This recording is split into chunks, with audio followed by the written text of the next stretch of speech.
13장, 14장, 15장이 되는데요. 그 사도행전을 이제 한번 더 구분해 드리면 좋겠습니다. 뭐냐면 1장부터 12장까지, 그러니까 지난주에 바울이 감옥에 끌려갔다가 살아나는 그 사건까지가 이제 바울이 아니라 베드로죠. 베드로. 제가 첫 시간에도 말씀드렸지만 사도행전은 전반부 12장까지는 베드로가 주인공이에요. 어떤 면에서 베드로가 중심이고, 그 다음에 이제 오늘 13장부터가 베드로가 이제 사라집니다. 물론 이제 15장에서 잠깐 나타납니다만은 베드로가 여기서 이제 바톤을 바울에게 넘겨서 오늘부터 이제 마지막 우리가 오늘 6강째죠. 6강, 7강, 8강, 9강, 10강 정확히 5개의 강의가 바울입니다. 그래서 오늘 1차, 다음 주가 2차. 그러니까 1차는 터키예요. 오늘날 터키. 그다음에 다음 주 2차는 터키를 하는 척 하다가 유럽으로 들어갑니다. 그리스 쪽에. 그리스로 들어가고, 그다음에 3차가 에베소입니다. 지금의 터키에 있는 에베소 아주 집중적으로 했고, 그다음에 이제 예루살렘. 아주 온갖 정말 고생하게 되는 예루살렘, 그리고 마지막이 로마. 이렇게 해서 끝나거든요. 28장이. 그래서 이제 오늘부터 하는 것은 이 바울이 이제 움직이는 그걸 보게 됩니다. 그래서 사실 저도 이제 이 사도행전을 공부를 이제 깊이, 또 우리가 성서연장 연수도 갔다 오면서 이렇게 해서 어느 정도 윤곽을 잡은 거라서 처음에는 이게 바울이 어디를 돌아다녔는지를 사도행전을 보면 너무 어려워요. 저분이 목사님이십니다. 목사의 마음을 목사님이 아시는 거죠. 그래서 사실 어려워요. 그래서 이것을 이제 그 지중해 지도를 보면서 몇 번을 보고 또 가보고 하면서 이게 감이 오는 거기 때문에, 그래서 사실 한번 이렇게 공부하고 나서 한번 성서연장 연수를 한번 이렇게 돌면 참 좋죠. 좀 와닿죠, 사실. 일단 뭐 그거는 그거고요. 그래서 이제 오늘은 일단 바울의 시대가 시작이 됐다는 거고요. 그 다음에 이제 교회로 봐서는 12장까지가 이제 역시 모태교회는 예루살렘 교회입니다. 예루살렘 교회가 이제 이번에 안디옥에서 그 평신도들이 세운 교회, 이제 이 두 번째 교회가 이제 주축이 돼서 모든 바울의 활동은 이제 안디옥 교회를 전초 기지로 해서 이제 움직이는 겁니다, 이제. 그래서 이제 그 넘어가는 과정이 이제 오늘인데요. 지난주에 그런 얘기를 했습니다. 이 안디옥 교회라는 것이 참, 여기 있구나. 예. 여기 있잖아요. 이쪽에 예루살렘이잖아요. 이제 안디옥이라는 곳에서 이제 그 교회가 생겨났는데, 이 교회가 참 재밌는 게요.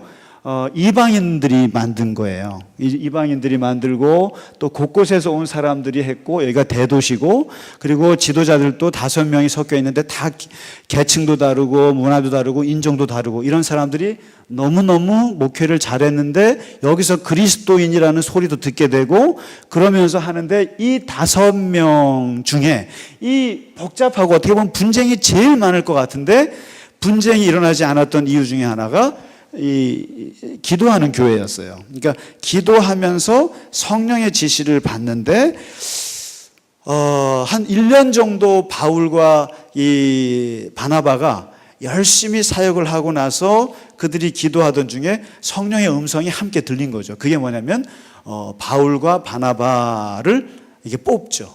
성령께서 뽑아서 두 사람은 안디옥 교회에 머물지 말고 너희는 이 복음을 바깥으로 가지고 나가라, 이런 얘기를 듣습니다.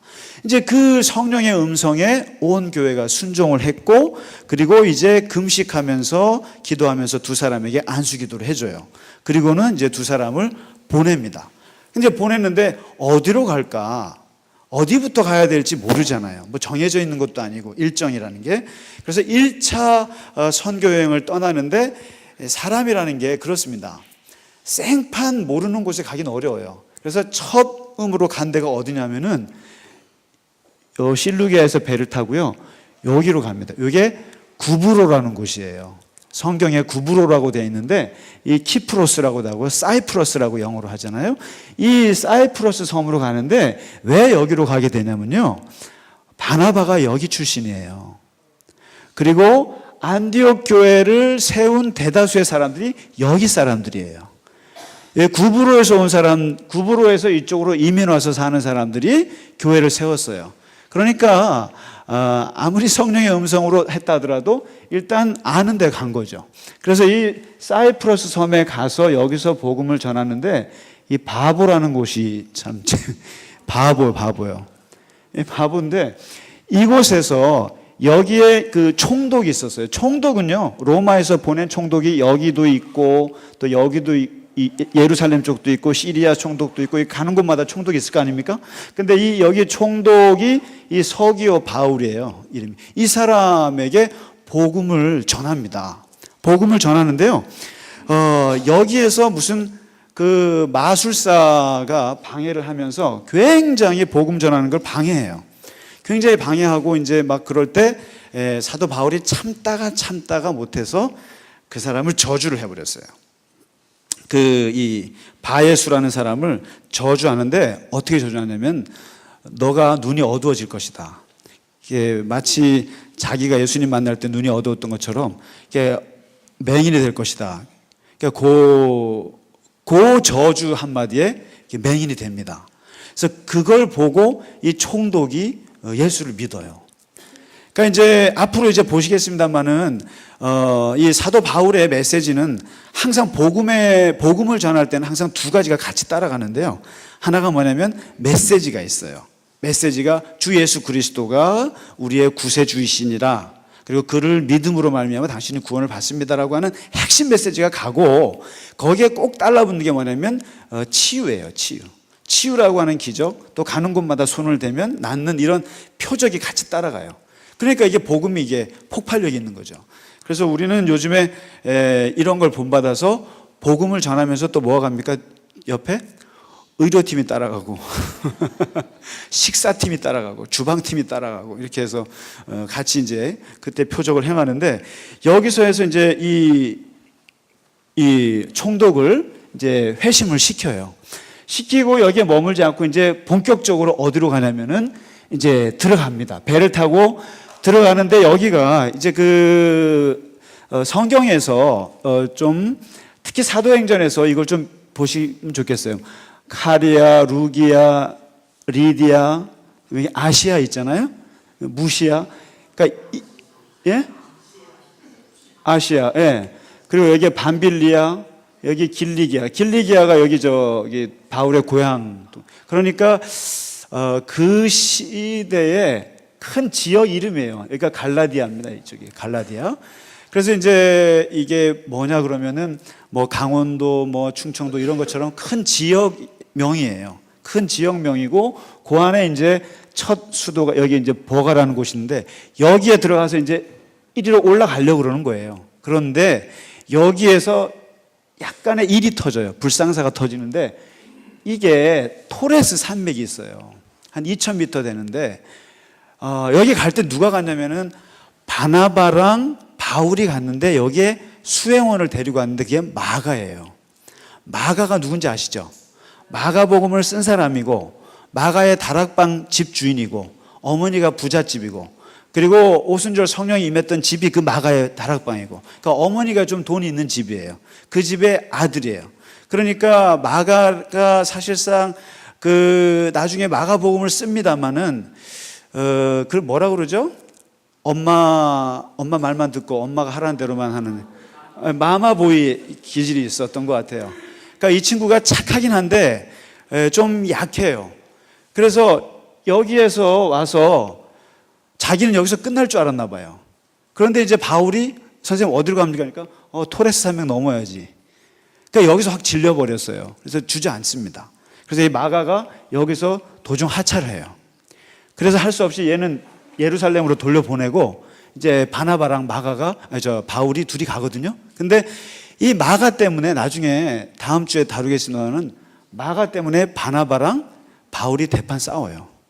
얘 때문에. 그래서 아무튼 뭐 돌려보내게 되고 둘이 어디로 가냐면은 요 비시디아 안디옥이라는 안디옥이 두 군데인데 여기 비시디아 지역의 안디옥으로 가요. 그런데 여기서 바울이 어디로 들어가냐면요. 회당으로 들어가요. 우리는 지금 바울이 이방인의 선교사라고 해가지고 바울이 마치 무슨 생판 시장에 있는 사람들을 그냥 무작위로 복음을 전했다고 생각하는데 천만의 말씀이에요. 천만의. 바울은 지극히 머리가 좋은 사람이에요. 그리고 지극히 전도를 해도 맞춤 전도의 대가예요. 그러니까 바울이 어디로 들어가냐면은 그냥 시장통으로 가는 게 아니라 회당에 들어가서 거기 회당에 누가 있어요? 유대인들이 있어요. 유대인들에게 가서 말씀을 전하는 거예요. 근데 이 유대인들 중에는 어떤 사람들이 있냐면 그 하나님을 경외하는 자가 이 타겟이에요. 이제 이런 거죠, 뭐. 그 당시에 이게 참 바울의 시대를 참 잘 읽었는데요. 우리가 오늘날 보면 문명을 잘 사용할 필요가 있는 게 요 당시에만 해도 유대교가 핫한 종교였어요. 아주 뜨거운 종교였어요. 그러니까 뭐냐면 로마 제국이 다스렸지만 이 유대교가 굉장히 로마 사람들하고 헬라 사람들한테 인기 종교로 떠올랐어요. 왠지 아세요?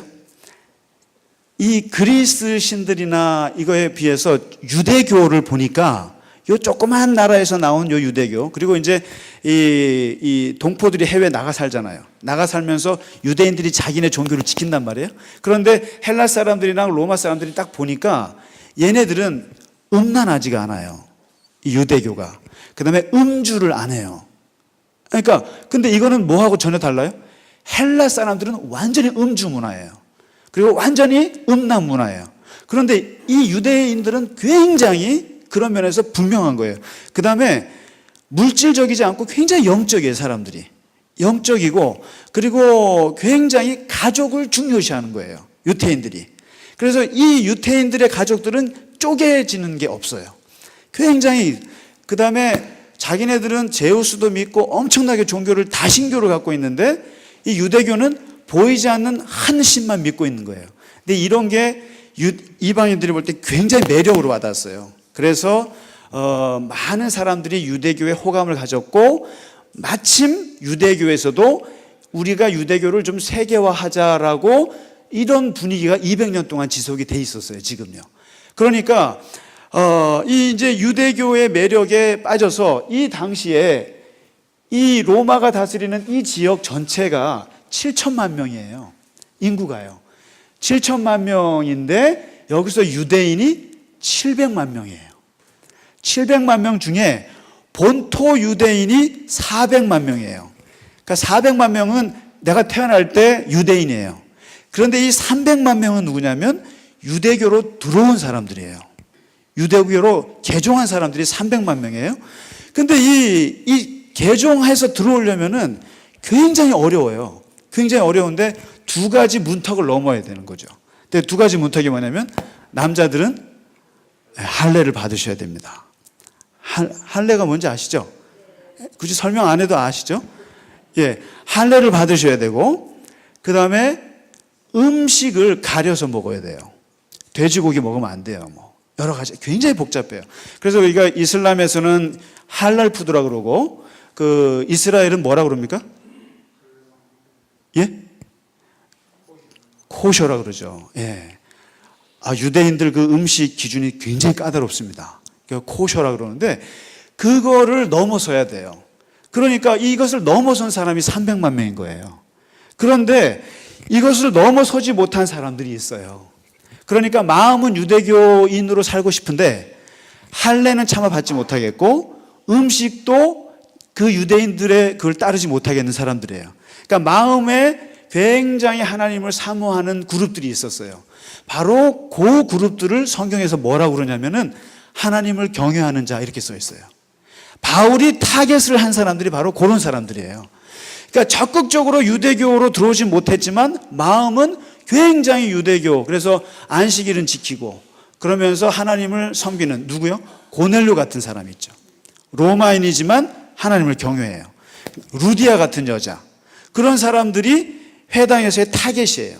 그래서 이제 이 회당에서 그걸 전하는 거죠. 이제 비시디아 안디옥에서.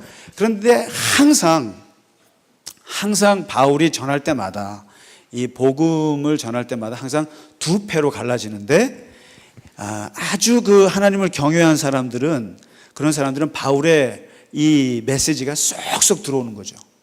야, 올 것이 왔다. 왜요? 바울이 전하는 건 뭐예요?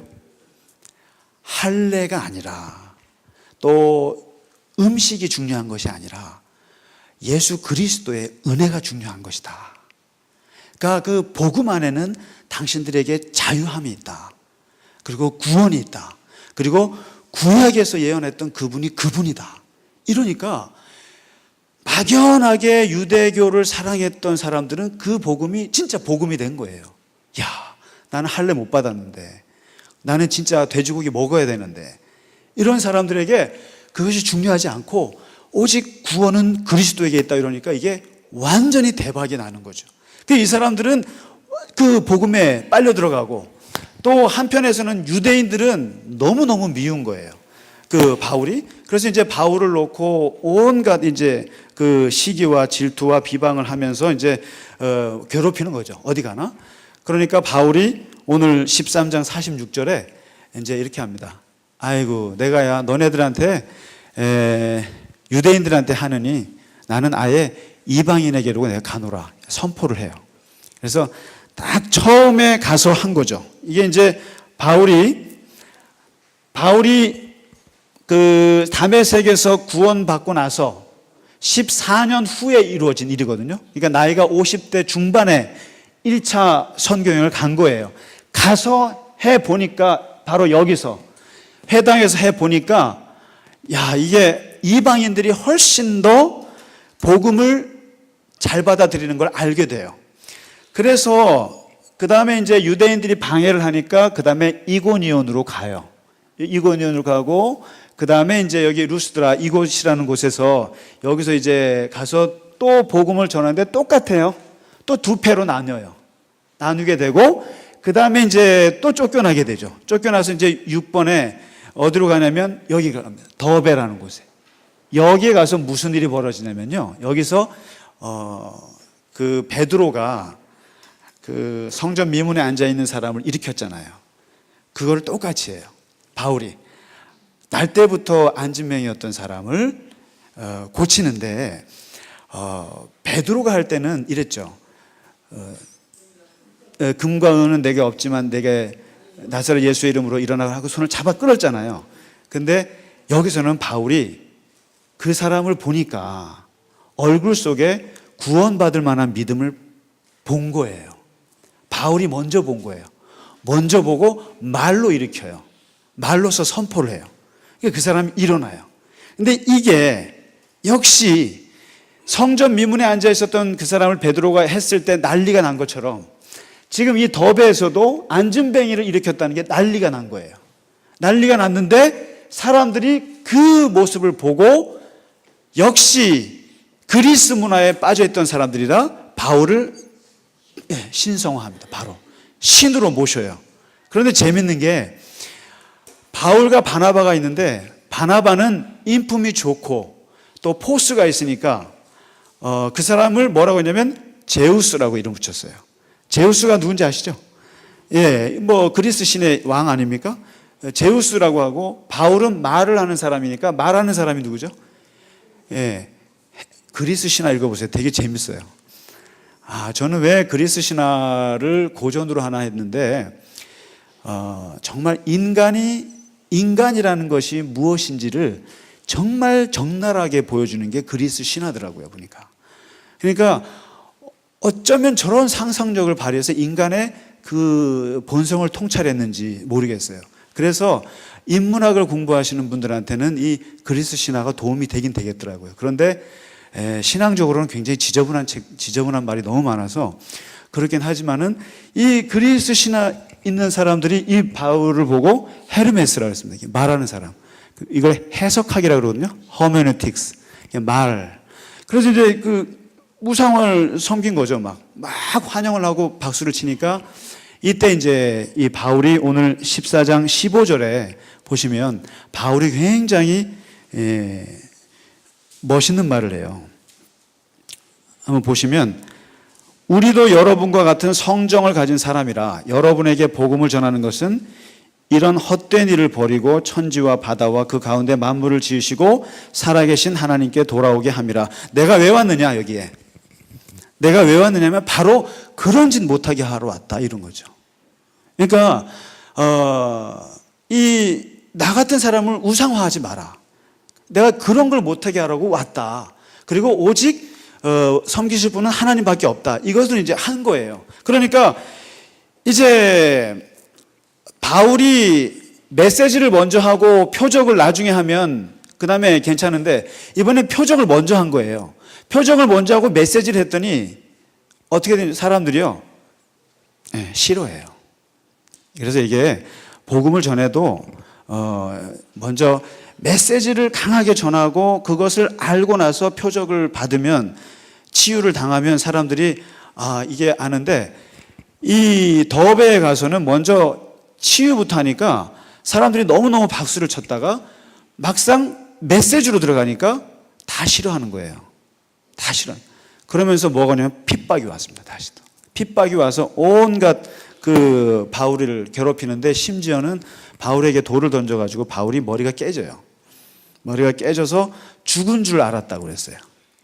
그래서 이제 성문 밖에다가 이렇게 집어 던져버렸어요. 그 바울이 이제 나중에 자기가 과거를 회상할 때 글을 보면 내가 돌에 맞아갖고 며칠을 죽은 줄 알고 있다가 다음날 일어나서 성 밖으로 도망갔다고. 그게 바로 여기 더베에서 일어났습니다. 여기서.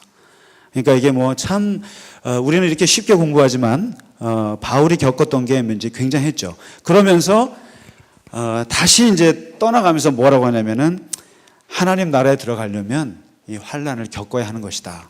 이런 말을 남기고 다시 돌아갑니다. 이제 여기로 해서 어디로요? 루스드라로 가고 이고니온으로 가고 비시디아 안디오로 가서 아탈리아로 가서 배를 타고 쫙 안디옥으로 돌아가요. 이렇게 1차 여행을 하고 나서 생긴 첫 번째 교회가 어느 교회일까요? 혹시?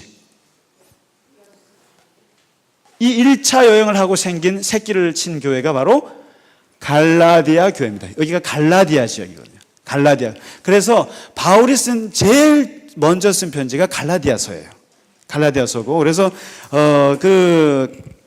이렇게 해서 1차 여행이 끝났어요. 그래서 이제 굉장히 재미있게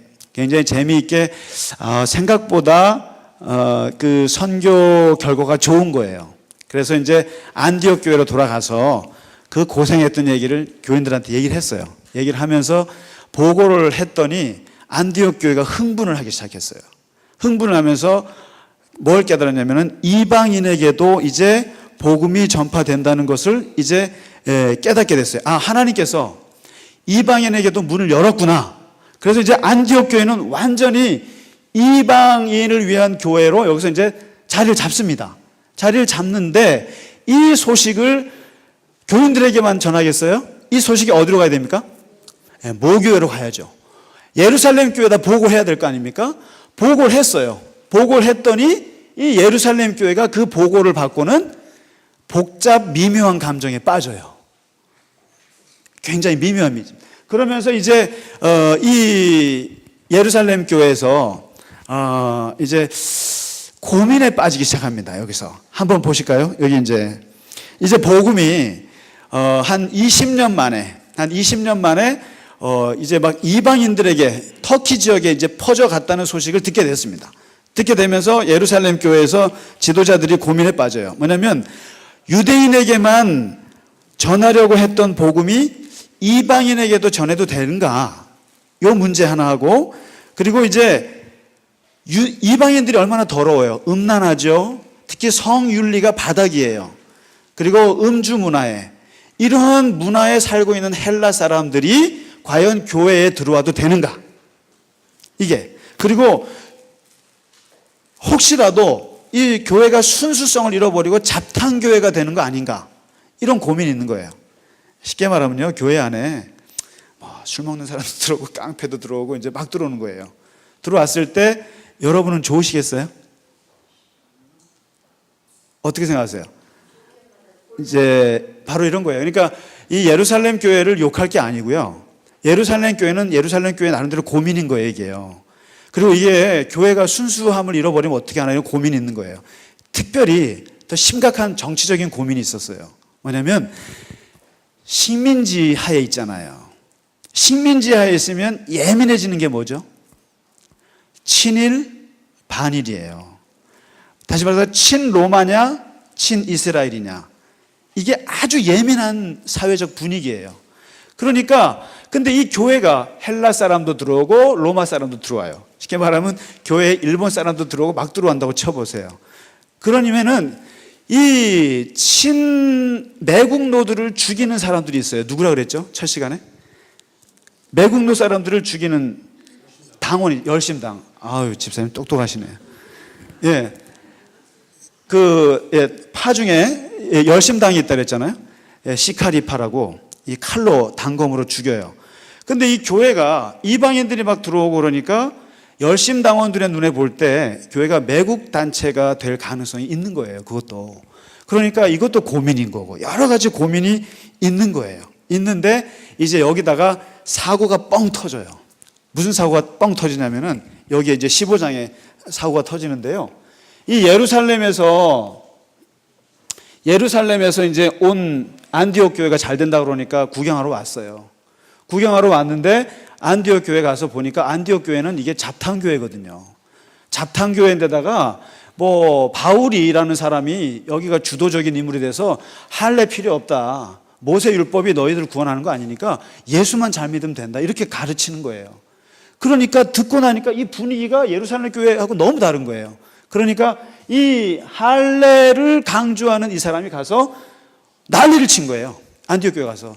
이런 본데 없는 예수쟁이들이 있나? 그러면서 어떻게 당신들이 이 예수를 믿어도 거기에 할례를 받고 예수 믿어야지. 그리고 음식 깨끗하게 가려 먹어야지. 어디 함부로 이렇게 뭐 하고 있냐고 하면서 소리를 친 거예요. 그러면 소리를 치니까 이 소리를 치는 거에 대해서 누가 더 소리를 또 치겠어요? 이쪽에서는 한 성격 하는 분이 계시잖아요. 안디옥 교회. 모르세요? 누군지? 바울이죠. 바울이 참을 수가 없는 거예요. 그래서 바울이 멱살을 잡고 당신 뭔데? 당신도 매지도 못하는 그 멍에를 왜 이방인들에게 매냐고. 그리고 우리가 무슨 모세율법으로 구원받았냐. 우리가 무슨 할례 때문에 구원받았냐. 예수의 십자가로 구원받았지 하고서 싸운 거예요. 여기 나오잖아요. 대판 싸웠다는 거예요. 싸움이 벌어진 거예요. 이쪽에서는 바나바와 바울, 이쪽에서는 이제 예루살렘에서 온 할례주의자들 하고 한판 붙었어요. 거기에다가 또 무슨 사고가 터졌냐면은 이 베드로가 이제 입장이 곤란한 거예요. 베드로는 예루살렘 교회 지도자인데 이 사람이 무슨 체험을 했습니까? 고넬료를 만났잖아요. 고넬료를 만나서 복음을 전해보니까 말씀을 전하는데 성령을 받는 걸요. 그래서 그 사람한테 세례도 주고 그 사람이랑 밥도 먹었어요. 이방인에게 아주 파격적인 체험을 하거든요. 그러면서 베드로가 깨달았던 것이 이방인들에게도 하나님의 복음이 전해져야 한다는 걸 체험적으로 깨달았어요. 베드로는요. 그래서 이제 베드로가 안디옥 교회 놀러 가진 않았겠죠. 안디옥 교회를 가가지고 거기서 이제 그 사람들 이방인들이랑 같이 식사를 했단 말이에요.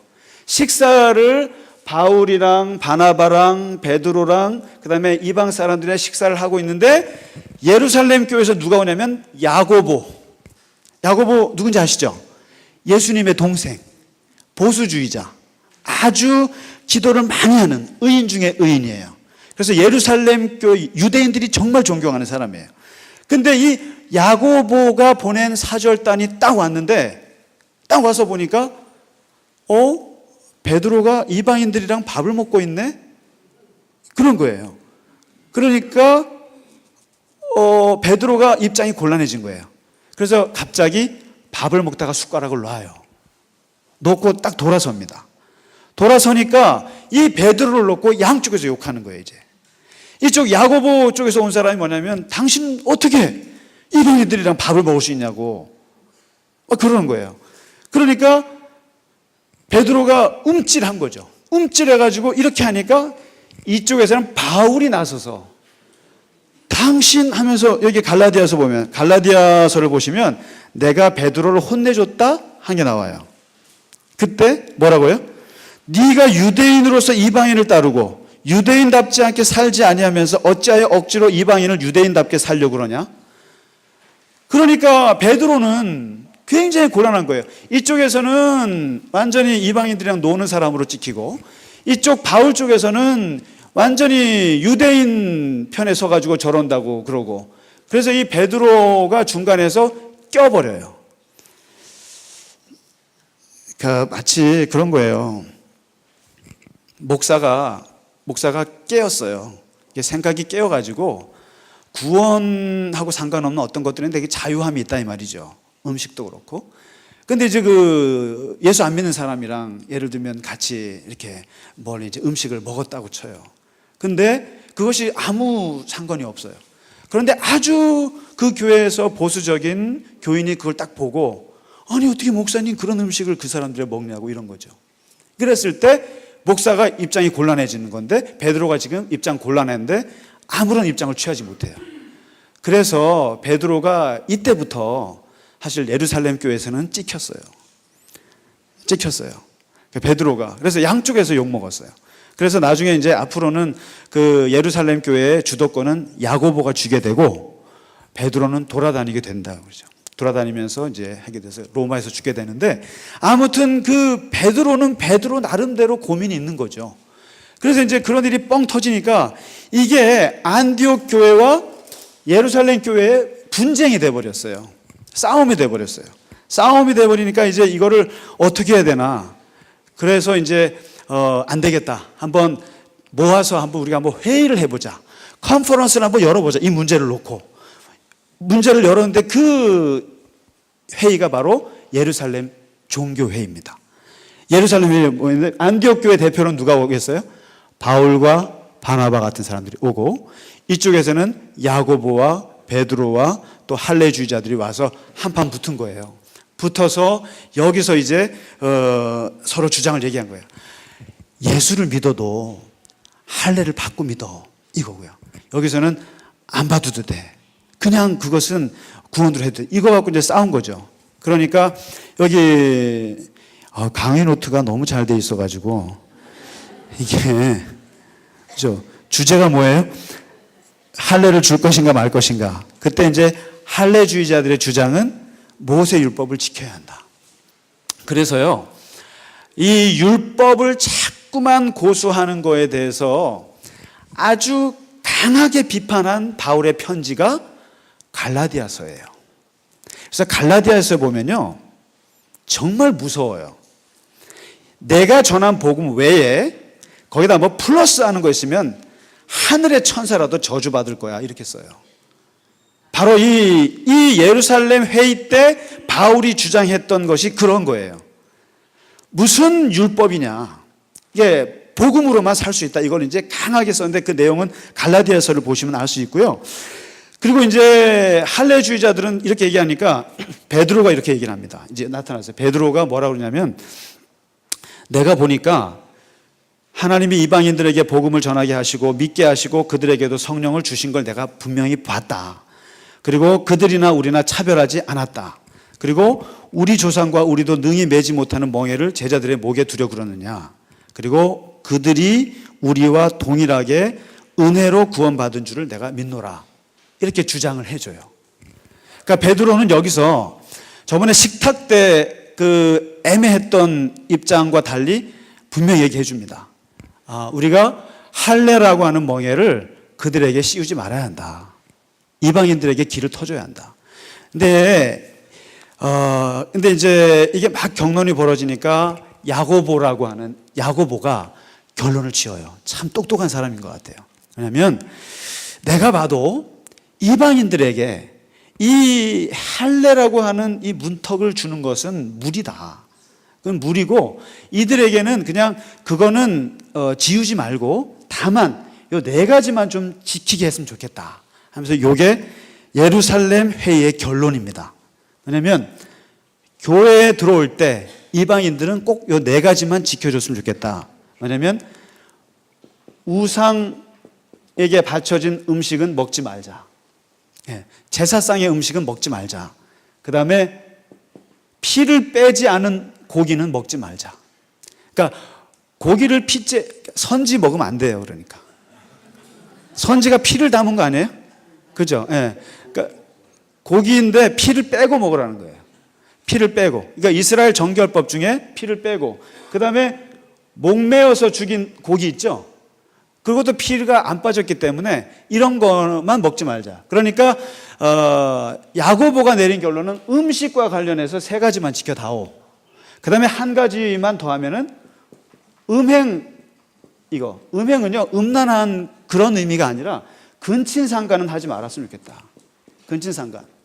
그러니까 친척들끼리, 가족들끼리 그런 그 성관계를 하는 이런 문화는 교회 안에서는 없었으면 좋겠다. 요 4가지만 좀 지켜줬으면 좋겠다. 이렇게 하고, 굳이 너네들은 할례라든가 음식법에 너무 매이진 않아도 된다. 이렇게 결론을 내린 거예요. 근데 이 결론이, 이게 가볍게 보실지 몰라도 이게 기독교의 역사를 바꿔버렸습니다. 이 예루살렘 회의는 정말 중요한 회의예요. 이 회의가 정말 어떻게 보면은 AD 60년경에 50년경에 교회가 탄생하고 나서 한 20-30년 동안에 겪었던 것을 정리한 건데, 복음이 다른 문화에 들어갔을 때, 다른 세상에 들어갔을 때 그 문화 속에 사는 사람들의 문화를 어느 정도 인정할 것인가, 이거에 부딪힌 아주 중요한 문제예요. 근데 이거를 이전에도 이 문제는 유대교에도 이 문제가 있었어요. 제가 그랬잖아요. 유대교가 인기 종교였다고요. 그래서 유대교를 세계화하려고 했는데 이 바리새인들끼리도 이거 갖고 싸운 거예요. 유대교로 들어오려니까 할례를 받아야 된다는 거예요. 근데 그 문턱을 놓고 자기들끼리도 싸웠었어요. 힐렐파, 샴마이파. 그래서 여기서도 이제 힐렐 같은 사람은 그냥 들어오게 해주라. 근데 샴마이는 안 된다. 할례 받아야 된다. 이렇게 가지고 싸웠는데 여기서 해결을 못 봤어요. 유대교는요. 그런데 이 예루살렘 회의에서 기독교는 해결을 본 거예요. 어떻게 해요? 할례 포기하자. 할례 포기하고 이것만 좀 지키고, 그리고 모든 것은 자유롭게 그들의 문화를 인정해 주는 쪽으로 간 거죠. 그러면서 교회가 급속하게 세계화되는데 엄청난 회의가 이게 된 거죠. 그러니까 이게요, 가볍게 볼 수가 없어요. 그래서 여기에서 이제 결론이 나니까 이게 누구에게 날개를 달아준 겁니까? 바울에게 날개를 달아준 거예요. 바울에게 날개를 달아주면서 바울이 그냥 이제부터는 복음이 세계화하는데 결정적인 이 회의가 된 거죠. 그래서 만일에 기독교가 여기서 할례로 갔다 그러면요, 우리는 이제 계속 예수 믿으면서 할례를 받으신, 그다음에 교회 안에서 돼지볶음 먹었다면 큰일 나고, 그리고 이런 식으로 갔으면 이 기독교가 세계적으로 나갈 수가 없게 되는 거죠. 그래서 이제 이 예루살렘 회의에서 사실 생각할 게 참 많습니다. 이게 교회 안에서 전통이라는 것을 어디까지 지켜줄 것인가, 이게 전통을 어디까지 지켜야 되고 어디까지 풀어줘야 되는가, 이게 처음 초대교회에서 경험한 이 회의가 됩니다. 예를 들면요, 이거를 빌미로 해서 그 다음부터 뭐가 터지냐면은 안식일을 지킬 것인가 주일을 지키실 것인가, 어느 게 맞아요? 주일이 맞아요? 안식일이 맞아요? 주일이 맞아요? 그렇죠? 이게 어느 게 옳아요? 안식교가 옳아요? 다른 교회가 옳아요? 이 문제예요. 악기를 쓰는 교단이 맞아요? 악기를 안 쓰는 교단이 맞아요? 네? 드럼을 교회에서 쳐도 돼요? 드럼을 쳐서는 안 돼요?